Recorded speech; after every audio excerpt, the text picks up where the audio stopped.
Parasut gagal mengembang, prajurit TNI ini terjun bebas dari ketinggian 1.600 kaki. Prajurit TNI dari Komando Pasukan Gerak Cepat berinisial SKS mengalami kejadian naas yang membuatnya terjun bebas dari ketinggian 1.600 kaki atau hampir 500 meter. Insiden itu terjadi saat dia dan sejumlah prajurit lain menjalani latihan penerjunan taktis di langit Bandung, Jawa Barat. Kepala Penerangan Kopasgat Kolonel Gunawan menjelaskan penyebab parasut SKS gagal mengembang. Dia mengatakan ada beberapa tali yang terputus sehingga parasut tak bisa dikembangkan.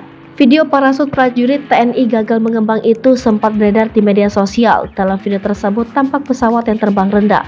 Beberapa prajurit TNI pun melakukan penerjunan taktis. Terlihat beberapa parasut yang mengembang, namun ada satu prajurit yang gagal mengembangkan parasut hingga akhirnya terjun bebas. Disebutkan bahwa prajurit TNI itu langsung mendapatkan penanganan medis, namun ia mengalami patah tulang. Gunawan membenarkan hal itu.